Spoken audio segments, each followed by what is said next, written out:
Mr. Chairman, again, I hate to be the green eye shade number cruncher here, but I want to go through the numbers so I actually understand this. So, Senator Baldwin, just real quick, it's a 4.3% exigent price increase plus a 1.7% CPI plus 1%, correct? Yeah. Okay, so the first year we go from 100. Let's just go, again, this is pretty simple to do. So you got 100 times 7%, so you're up to 107. Pardon? So you get exigent of 4.3%, plus you tack on CPI plus 1%. So you got 4.3 plus 2.7 is 7%. So that'd be the first year increase. So you go from 100 to 107.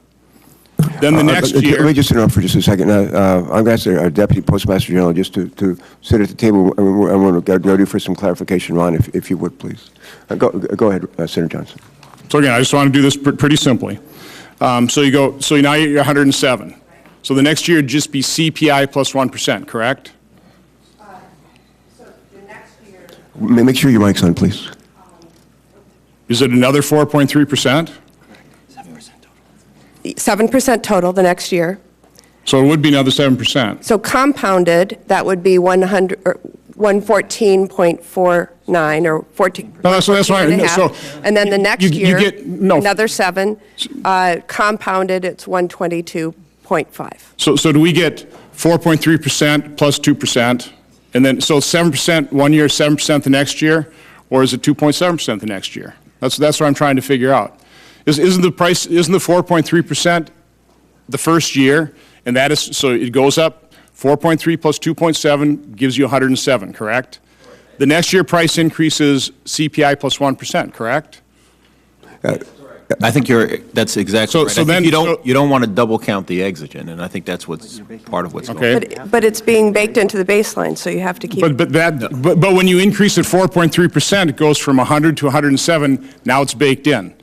So right. So you've gone from 100 to 107. Right. The next year is plus 2.7%, takes you to 109.9. Correct. Correct. The next year is another 2.7%, which takes you to 112.9.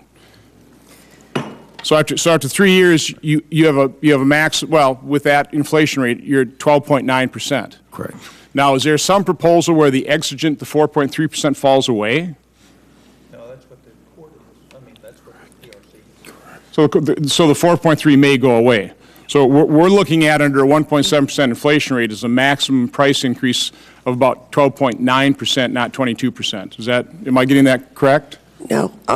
First of all, you can't switch baselines in the middle of the calculation. Compared to pre-exigency case, it's 22.5.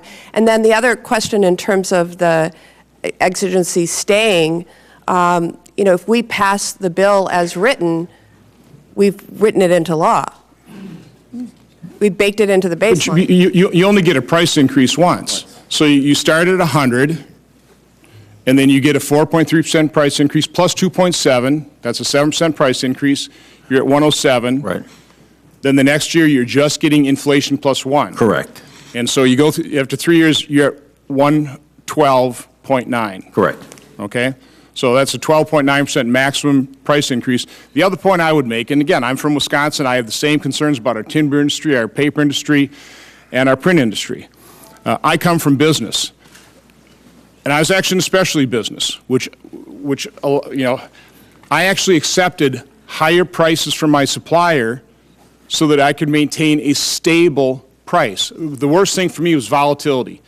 I didn't like a commodity business. I preferred a specialty business where, yes, I paid higher prices, but I could offer my customers a stable price. Stability is by far the more important price consideration. Now, obviously, total price does make a difference, and I would also challenge, yes, the post office is a monopoly in a very narrow sense, but one of the reasons it's losing volume is it's not a monopoly because it's losing to email and to other non-print mediums.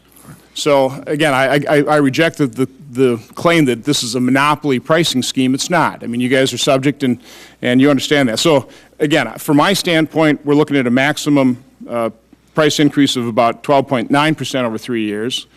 I think your proposal provides us some price stability. I understand, nobody wants a price increase, but everything's going up. And I think you could argue that certainly the postal rates probably have not kept pace, certainly not with their cost structure. And I think we have to give the post office the flexibility to be able to maneuver and maintain a successful or get themselves in a position of a successful financial entity.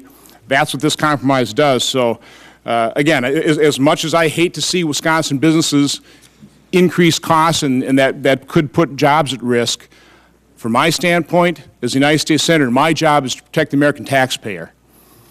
And we cannot continue down this path of the postal system potentially being on the hook or making the American taxpayer on the hook for tens of billions of dollars over the next 10 years if we do nothing.